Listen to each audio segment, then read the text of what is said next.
This is a preview of the 2021 California Residential Purchase Agreement, Car Form RPA. You'll see the revision date here is 12/20, and that's when this form is released into the wild. But it's actually not being released 12/20. It's being pushed back due to the pandemic and all the chaos that's surrounded everything. I think Car thinks that it's more appropriate to delay the release of this form until 2021, actually December of 2021. So this is the most current draft, which is subject to change.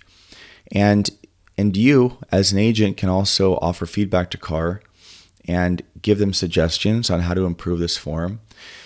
But this revision's different because typically with a revision, and we'll look at the old RPA that we currently use, with the revision, and this is, you'll see revised 12/18, it's usually just a change to the text and an update if there's an outdated term or maybe some verbiage that was missing, but not a drastic overhaul like what we're seeing in the 2021 version.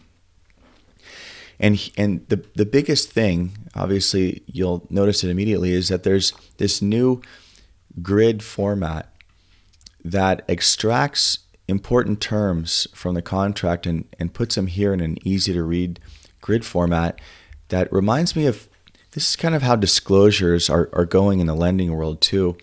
They're making them a little bit easier to read, like credit card. I noticed credit cards were doing this, and of course the loan disclosure.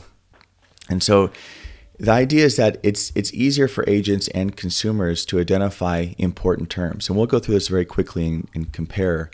But you have the RPA that starts the same. It starts with identifying the property and identifying the brokerages. And Car is keeping it consistent with the buyer's brokerage as opposed to using the term selling brokerage. And that's been a point of confusion because selling brokerage is actually the buyer's brokerage, and that's a term that's used in legal writing. They'll write selling brokerage, but it sounds like seller brokerage, or you think selling, seller, listing agent. And so that's caused confusion, and Car actually scrapped that, and I think even on the one we're using now, it says, buyer's brokerage. This was a change that they did in one of the recent revisions, but keeping it consistent with the buyer's brokerage, I think it's wise to continue that way. Now, the purchase price isn't identified up here. It's identified here, which is a little different and better because we're so used to just kind of this sea of text and then looking for, so you have the purchase price here and then number here and then all this text about the EMD and the increased deposit. And here that it's quite clear to identify purchase price. You can check the box, all cash, hard to miss that. Close of escrow, expiration of offer, the EMD amount. Is it a flat fee? Is it a percentage? Loan amount. Is this is owner occupied or not? Is it, and even a seller credit. Now this is a newer concept that is, I think, going to be very helpful because if there's a seller credit requested by the buyer, it's going to be easily identified here. Whereas currently, you'll see a seller credit written in here. You'll see seller credits written down here. Who knows where else, right? But they get missed occasionally because, you're looking at all this text and you're looking and you have to be very careful. Was the loan contingency reduced from 21 to 17 days? All these... there's all these little things that it makes it a little bit more laborious to go through and identify. Here, it's very, very clear what terms have been changed. You can easily scroll through this and see where there's been a checkbox or a modification. Verification of the proof of funds and the pre-approval letter, all right here, just like the current RPA does it right. Let's jump back up here. It does it right here, but see the difference? This is all text. And over here, it's very easy to identify. This is another nice update. I should say, when I first saw it, I was thrown off like, oh my gosh, what is this? But once the initial shock wears off, you realize that this is actually going to make our jobs easier. We have a whole section of contingencies. And on the RPA, appraisal and loan contingency are right next to each other, but the inspection contingency is on a separate page. And the loan, appraisal, and inspection contingencies, they seem to come up the most. They're the most identified because that's the primary protection for a buyer. And it's also what a seller's looking at for a buyer to remove to know that the buyer is committed to the purchase. The nice part is rather than having to scroll back and forth and see if the seller, or excuse me, if the buyer had added more days or reduced the number of days, it's all right here, easily identifiable. Now, one thing I did notice is I see loan 17. Now, for those of you that remember years ago, the loan contingency used to be 17 days, and then it got moved to 21. I think it got moved to 21 because, and that was years ago too that it got moved to 21. But I think it was because there was a change about TRID and lending, and there was uncertainty as to how that would delay the ability to close or to fund a loan. And so it moved to 21, which I think over time has proven to be a good number, a fair number for the loan contingency. I don't know why it's back at 17. I hope that this is just a placeholder number because you see all these 17s right here. Maybe they just put 17 in because they were so used to putting 17 in here. Not sure, but this should go to 21. This should be changed. But if there's no loan contingency or no appraisal contingency, there's check boxes there, like in case of a cash offer. And then you have the standard 17 for the investigation and appraisal. That's not changed, but it's nice that it's all here. And even things like the sale of the buyer's property, not a common scenario, but it comes up every once in a while. But here it is, so you can see it very easily. It's all drawn out. And I think this is very helpful. I'll move on here.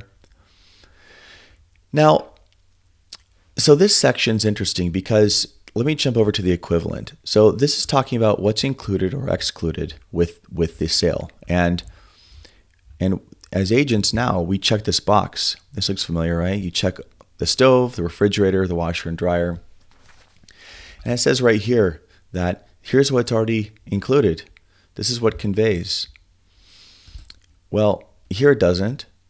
It just has all these things that it basically identifies as if you want them to convey, you need to check this box, because if not, it's not going to, or the seller doesn't have to.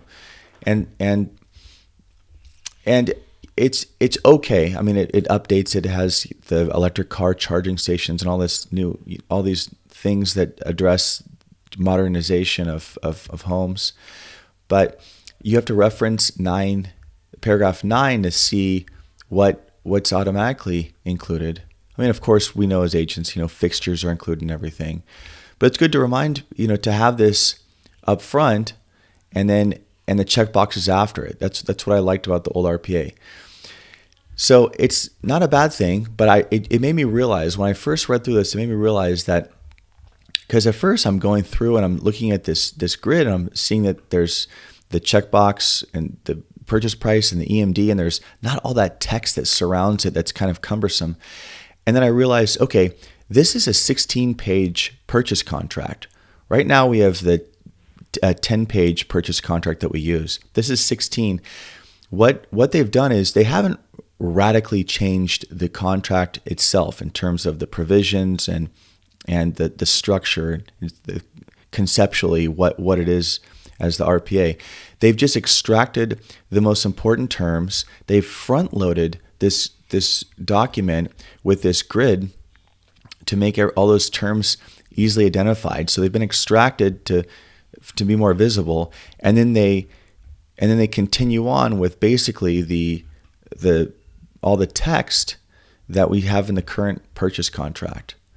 So that was my realization point of just kind of how all this worked. But anyway, so you have this here. Looks much different than what I just showed you where you're checking the box, but you're going to want to make sure you check everything here. This is very important. I can imagine issues with this coming up. Excluded items here. And though there will be a time for where of course there's a learning curve and adoption period. I think what cars should do, quite frankly, they should let this form, they should release this form in kind of beta mode alongside the current form, the 1218 revision we use. We should be able to use that or choose to use this form for a 6-month overlap period. And that's because there are agents that are going to embrace this, and they're really going to want to wrap their head around it. And as they say, early adopters. There are people that love the new thing, and they want to be the first to use it. Let them use it. Give agents the let's say the people that just resist all the change. Give them more time to transition to the new form. But I think an overlap period would be very helpful, and put this in play. And perhaps there could even be a new draft at the end of the overlap period if agents are finding there's a common problem here.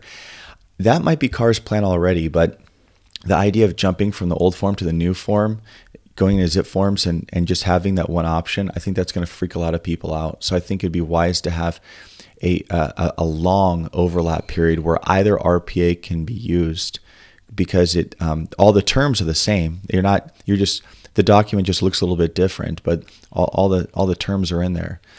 So that would be my suggestion. All right, here we have the NHD, smoke alarm, water heater bracing, and then allocation of costs. This is what we're used to seeing here. Let's scroll up. Right here, this is what we're looking at. So much cleaner in the new version. And this 7B2, this is an area of contention. A lot of agents counter this out. Where are we? 7B2.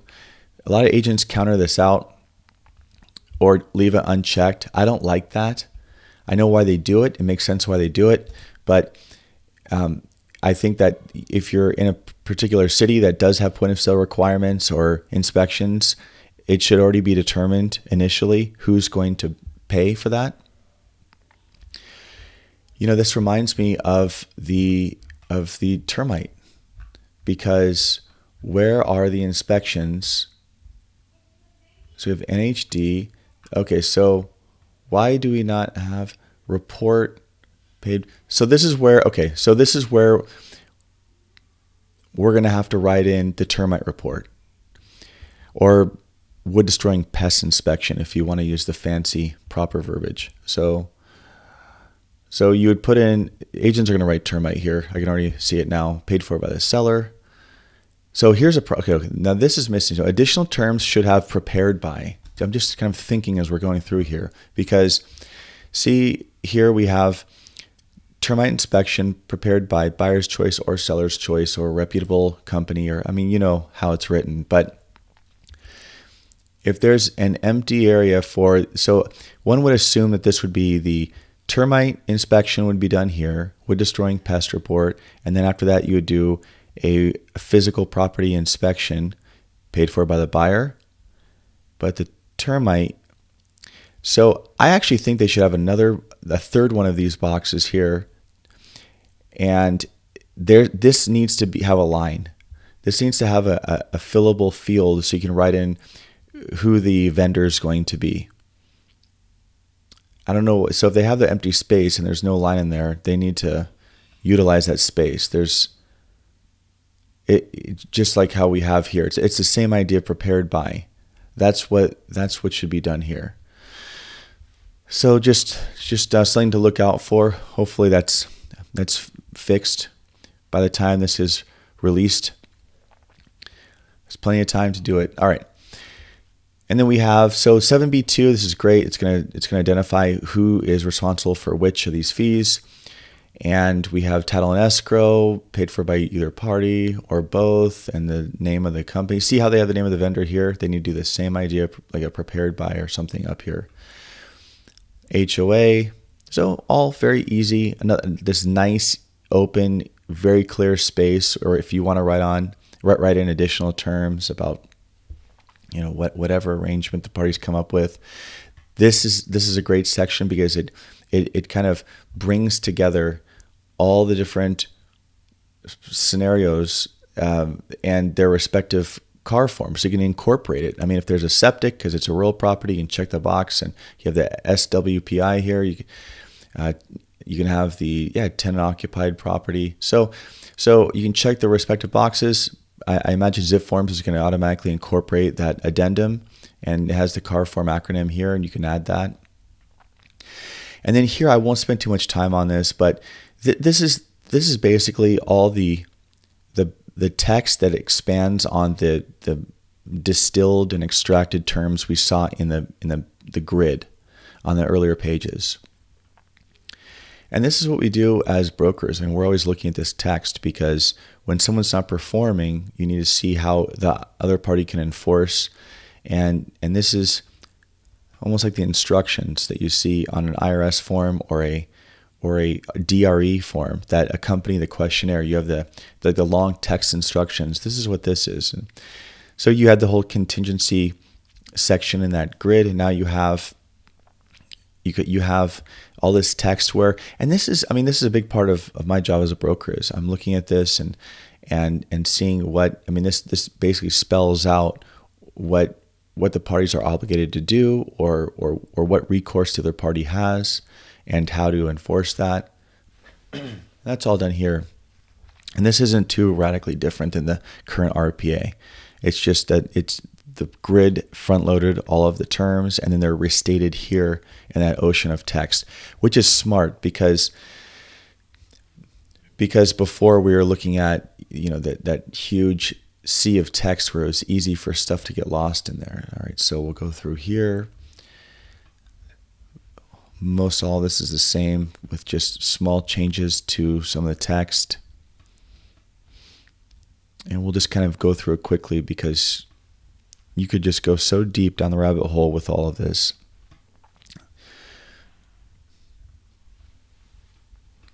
All right. And I think actually, if I recall correctly, I saw that if the buyer cancels due to an appraisal issue, a copy of the appraisal must be delivered to the seller, if I remember correctly. What if I can find that? But which is totally reasonable. Just like the seller is entitled to a copy of a physical inspection from the buyer. That's in the current RPA.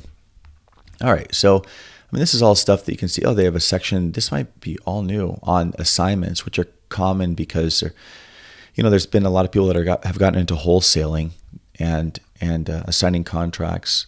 So it sounds like CAR is taking into consideration some of the text that'll help, that'll address kind of the state of affairs with the real estate industry. We have the liquidated damages, just like we do in the current RPA, mediation and arbitration clause. Why are there only 2 initials on this page? Because there are 3 on the other one. By initialing space below. I wonder why there aren't other. Usually there's a third initial. There's a page initial, then the mediation arbitration initial, and the liquidated damages.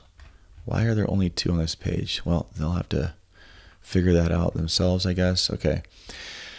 All right, expiration of offer, which was already, so interestingly enough, so just like we said before, this was up in the front on page 1. And in the old RPA, we only had it on the last page. So now we know, if you want to pressure the other party with time to make a decision, they'll see it up front. And all this is basically the same. Other electronic notice method. Also, they had the text in here, which I'm not a big fan of. People negotiating $1 million home sales on text. I understand that if you have to, you have to, but please pick up the phone over important matters. All right. Okay. That will conclude the preview of the 2021 RPA. I do hope you found this video